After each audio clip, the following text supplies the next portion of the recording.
করেছে। আজকে পরিস্থিতি এমন জায়গায় পৌঁছেছে যে এই নির্বাচনের লড়াই হচ্ছে মা মাটি মানুষ বনাম তৃণমূল কংগ্রেসের।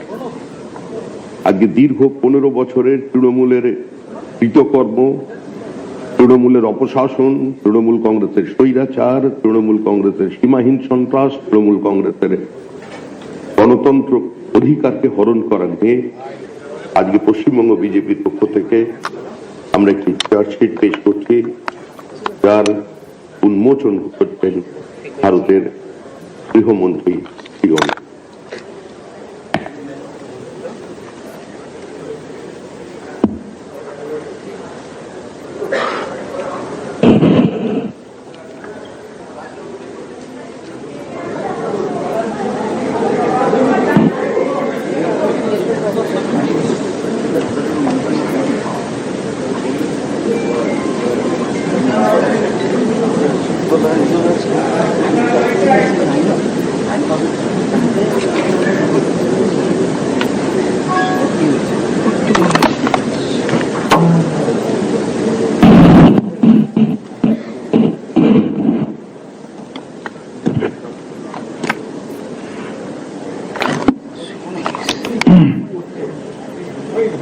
आप सभी का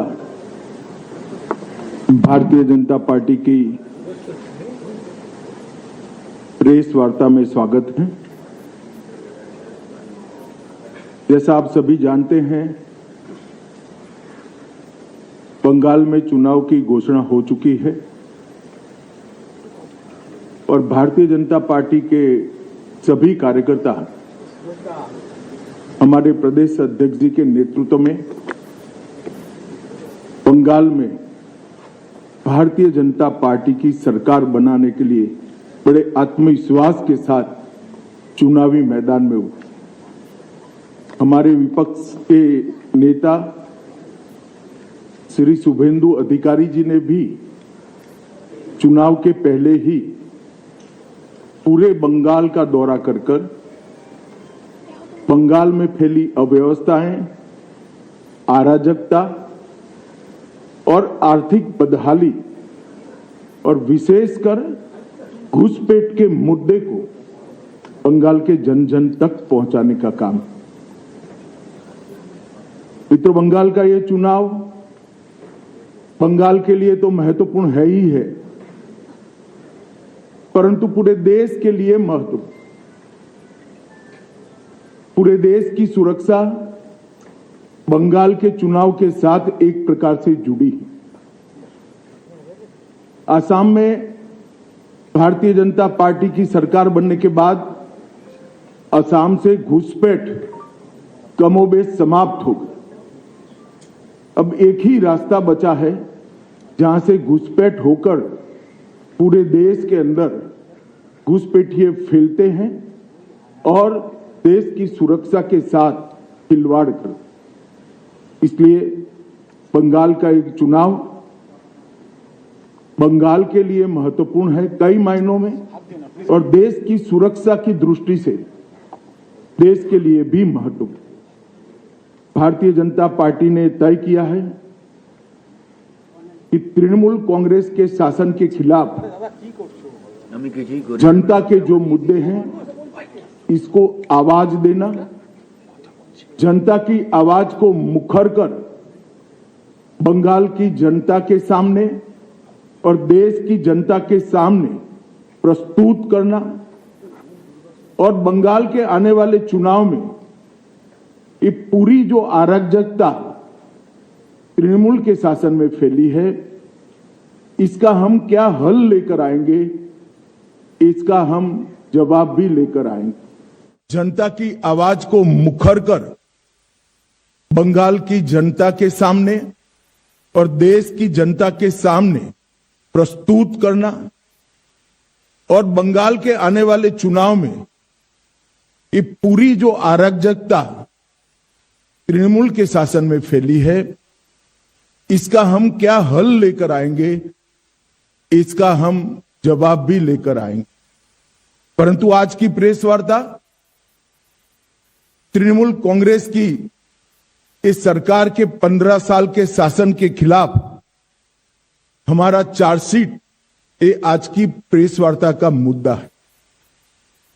ये चार्जशीट जो है वो तृणमूल कांग्रेस भले कहे भारतीय जनता पार्टी का चार्जशीट है, परंतु मैं मानता हूं ये बंगाल की जनता ने ममता बनर्जी की सरकार के खिलाफ लगाया हुआ चार्जशीट है, जिसको भारतीय जनता पार्टी एक आवाज दे रही।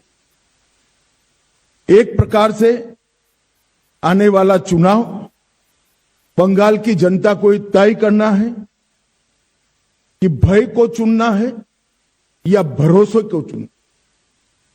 भय के आतंक से मुक्ति पाकर भरोसे के साथ देश जिस तेजी से आगे बढ़ रहा है, इसके साथ बंगाल को जुड़ना चाहिए। ये तय करने का चुनाव है। विगत 15 सालों में भय, भ्रष्टाचार और भेदभाव की राजनीति चल रही है। झूठ, डर और हिंसा का सहारा लेकर अपनी राजनीति को आगे बढ़ाने का नया राजनीतिक थ्योरी ममता बनर्जी ने प्रस्तुत किया। कोई भी सरकार को चुनकर आने का आधार जन कल्याण के काम होते हैं। तृणमूल कांग्रेस का चुनकर आने का आधार झूठ, डर और हिंसा है। मगर भारतीय जनता पार्टी 1911 से ही 2011 से ही इसके खिलाफ एक संघर्ष कर रहे हैं और मुझे लगता है कि इस बार बंगाल की जनता पूर्ण बहुमत के साथ भारतीय जनता पार्टी की सरकार बनाने जा रही। ये जो चार्जशीट है टीएमसी के 15 साल के काले चिट्ठों का संकलन है। सोनार बांग्ला का स्वप्न दिखाकर सिंडिकेट राज स्थापित कर बंगाल की जनता का शोषण करने वाले शासन की कहानी है। तृणमूल कांग्रेस के कुशासन में बंगाल भ्रष्टाचार की प्रयोगशाला बन चुका है। ऊपर से नीचे तक सफेद पोश आपराधिक सिंडिकेट जनता को परेशान कर रहे हैं और विकास के अभाव में बंगाल इंडस्ट्री के लिए एक प्रकार से ग्रेवयार्ड बन चुका है। बंगाल टीएमसी के पोंचो बिपोर जॉय से ग्रसित यहां घुसपैठियों को प्रोटेक्शन दिया जाता है। तुष्टीकरण को अपना मिशन बना चुकी है सरकार। भ्रष्टाचारी प्रस्तापित रूप से राजनीतिक सिस्टम में पहुंच चुके हैं। कट मनी का कलेक्शन आम बात हो चुका है और सिंडिकेट पर नो एक्शन ये सरकार का स्वभाव बन चुका है। कई सालों तक कम्युनिस्ट शासन का दंश झेली हुई बंगाल की जनता ने सोनार बांग्ला के स्वप्न के साथ परिवर्तन किया था, मगर अब आज वही जनता कह रही है कि इससे तो कम्युनिस्ट अच्छे थे। ऐसा शासन 15 साल तक ममता बनर्जी ने के नेतृत्व में यहां अनुभव में आया है। आज मैं ये भी कहना चाहता हूं कि बंगाल की जनता ने लगातार भारतीय जनता पार्टी का समर्थन किया है और ग्रेजुअली भारतीय जनता पार्टी कैसे बढ़ी है इसका मैं आज आप सबके सामने थोड़े आंकड़े भी जरूर रखना चाहूंगा। 2014 में हमारा 17% वोट शेयर था लोकसभा चुनाव में और 2 सीटें थी। 19 में हमारा वोट शेयर 41% हुआ, 18 सीटें प्राप्त की। 24 में हमारा वोट शेयर 39% हुआ और 12 सीटें मिली। तो हमने एक 40% वोट शेयर का बेस यहां पर बना है। 2016 के चुनाव में विधानसभा में हमारा 10% वोट था और केवल 3 सीटें हम जीत पाए थे। 21 के चुनाव में 10% से बढ़कर 38% तक हम पहुंचे और 77 सीट के साथ हमारे विधायक दल का श्री शुभेंदु जी नेतृत्व कर रहे हैं। 30 साल तक जो दो पार्टियों ने यहां पर लंबे समय तक शासन किया, कांग्रेस और कम्युनिस्ट, दोनों को 0 सीटें प्राप्त। मित्रों, 2024 में मोदी जी के प्रधानमंत्री बनने के बाद महाराष्ट्र, हरियाणा, उड़ीसा, दिल्ली और बिहार, ये सभी जगह पे भारतीय जनता पार्टी के नेतृत्व में एनडीए ने अप्रत्याशित जीत हासिल की है। और मुझे पूरा भरोसा है कि हमारी जो कैडर है, हमारे कार्यकर्ता हैं, वो जन जन तक पहुंचे हैं, जनता की आवाज को मुखर कर आवाज दे रहे हैं। और इस बार बंगाल की जनता ने ये तय किया है कि प्रचंड बहुमत के साथ भारतीय जनता पार्टी की सरकार यहां बनाई जाएगी। ये चुनाव जो है वो एक प्रकार से जान जाने के भय से मुक्ति का चुनाव है, आजादी जाने के भय से मुक्ति का चुनाव है। पूरे बंगाल का बहुमत समाज demographic change, artificial demographic change के कारण भय में जी रहा है कि हमारे ही देश में कहीं हम माइनॉरिटी तो नहीं बन जाएंगे। वो भय से मुक्ति का, अपनी संपत्ति के लूटने के भय से मुक्ति का चुनाव, रोजगारी छीनने के भय से मुक्ति का ये चुनाव है। महिलाओं की सुरक्षा खतरे में है, इसके भय से मुक्ति का चुनाव है। और युवाओं के भविष्य पर जो भय और अंधकार छाया है, इसके मुक्ति का चुनाव। ये चुनाव शांति के भरोसे का है, सम्मान की जिंदगी की गारंटी का चुनाव है, मुफ्त इलाज गरीब को मिले इसके भरोसे का चुनाव है, पक्के घर का अधिकार सिंडिकेट न छीन ले इसके भरोसे का चुनाव है, मुफ्त बिजली हर गरीब तक पहुंचे इसके विश्वास का चुनाव है, हर घर में नल से जल पहुंच जाए इसके भरोसे का चुनाव है, युवाओं के उज्जवल भविष्य का भरोसे का चुनाव है, और घुसपैठियों से मुक्त एक बंगाली समाज की रचना के भरोसे का चुनाव। और ये भरोसा आज बंगाल के चुनाव का मुख्य मुद्दा बना है। भय को निकालना, भरोसों के प्रस्तापित करना, इसका मतलब है टीएमसी को हटाना और भारतीय जनता पार्टी का शासन यहां पर लाना। मोदी जी के नेतृत्व में जो विकास के देश के अंदर एक बहुत स्पीड के साथ रफ्तार चली है, बंगाल इसके साथ जुड़ना चाहता है। मैं 2014 से लेकर आज तक देश में जो परिवर्तन आया है, इसके तरफ भी आपको बताना चाहता हूं।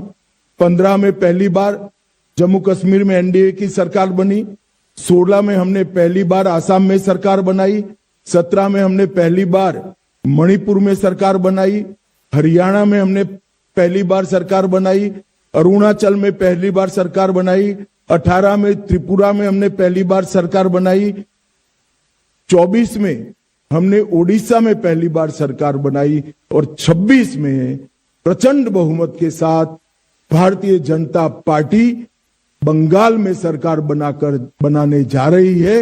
ये मैं बहुत स्पष्ट रूप से देख रहा हूं।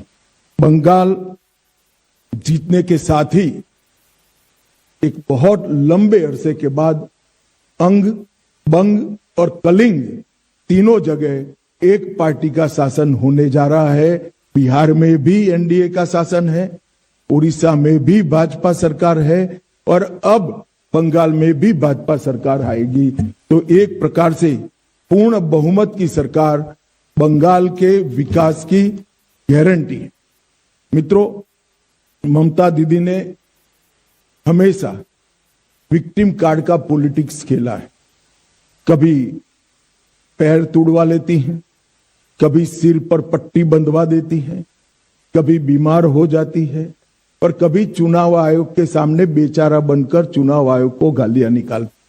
मगर ममता दीदी, मैं आपको बताने आया हूं कि आपकी ये राजनीति को, विक्टिम कार्ड की पॉलिटिक्स को बंगाल की जनता अब बहुत अच्छे तरीके से समझ गई। चुनाव आयोग जैसी संवैधानिक संस्था पर गाली गलौज करना ये बंगाल की संस्कृति को शोभा नहीं दे। मैं आज एसआईआर के बारे में भी खुलकर बताना, एसआईआर पूरे देश भर में हो रहा, कहीं पर जुडिशियल ऑफिसर नहीं लगाने पड़े, सिर्फ बंगाल में लगाने पड़े। कारण क्या है? यही चुनाव के अंदर तमिलनाडु में भी एसआईआर हुआ, कोई कोर्ट केस नहीं हुआ। केरल में भी एसआईआर हुआ, कोई कोर्ट ने केस नहीं हुआ।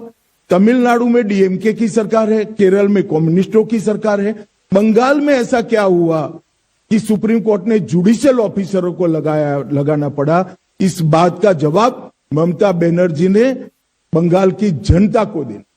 आपके डिस्ट्रिक्ट मजिस्ट्रेट निर्भीक रूप से काम नहीं किए, इसलिए सुप्रीम कोर्ट ने जुडिशियल ऑफिसर्स को लगाना पड़ा है।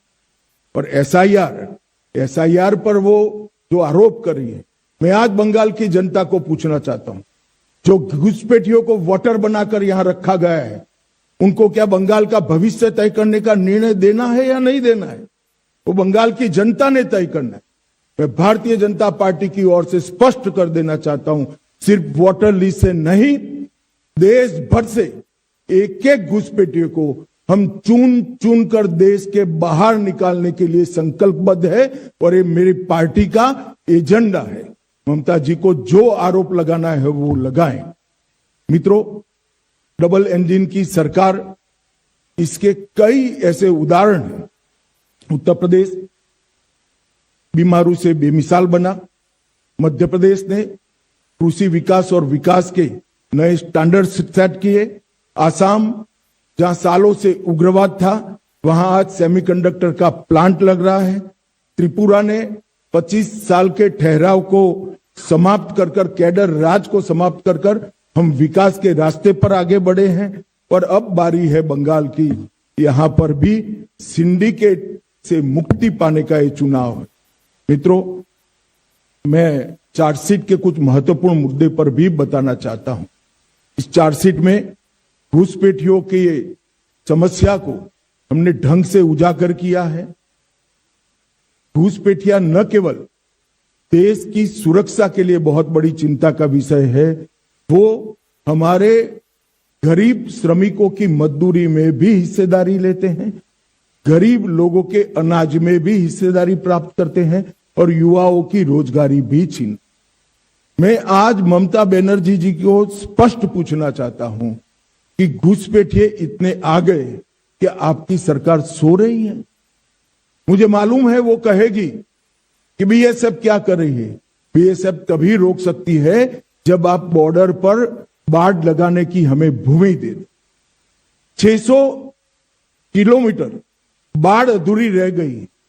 हमारे होम सेक्रेटरी यहां आकर आपको मिलकर गए, मैं खुद आकर आपकी ऑफिस में मिलकर गया, मगर आपने बाढ़ लगाने की भूमि नहीं दी, क्योंकि घुसपैठियों की वोट बैंक आप बनाना चाहते। हमने कोई पॉलिटिकल ईगो नहीं रखा, हमने आपके साथ संवाद किया, संपर्क किया, पत्र व्यवहार किया, मगर आपने हमें भूमि नहीं दी है।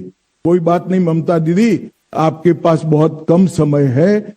6 मई को भारतीय जनता पार्टी की सरकार बनेगी और 45 दिन में सभी भूमि बाढ़ के लिए जो उपलब्ध कराना है वो भारत सरकार को बंगाल की भारतीय जनता पार्टी की सरकार उपलब्ध करा देगी और हम घुसपैठ को रोकेंगे।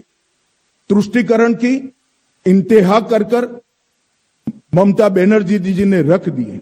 मैं आज बंगाल की जनता को बताना चाहता हूं, अल्पसंख्यक का बजट लास्ट बजट के अंदर 5,713 करोड़। ऐसा न मानिए कि मैं अल्पसंख्यक के बजट का विरोध, आपको जो रखना है वो रखिए, मगर उसके अनुपात में पिछड़ा वर्ग की संख्या 3 गुना है और पिछड़ा वर्ग के लिए आपका बजट है, ओबीसी के लिए बजट है 2533 करोड़। कम संख्या होने के बावजूद अल्पसंख्यकों का बजट 5713 करोड़ और ज्यादा संख्या होने के बावजूद पिछड़ा वर्ग का बजट 2533 करोड़। आज बंगाल की जनता को ये सत्य जानना चाहिए। बंगाल की जनता को यह भी जानना चाहिए कि 77 समुदायों को ओबीसी में ममता बनर्जी की सरकार ने जोड़ा, उसमें से 75 समुदाय मुस्लिम थे। क्या और कोई ओबीसी है ही नहीं?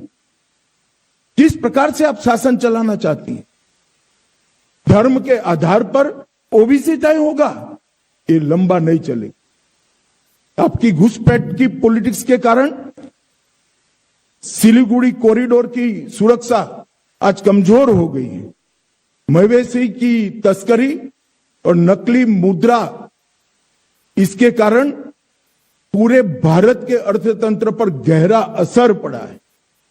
मित्रों, इस तुष्टीकरण की राजनीति से एक प्रकार से पूरा बंगाल गंभीर समस्याओं से घिर चुका है। महिला मुख्यमंत्री हैं, वो स्वयं महिला है।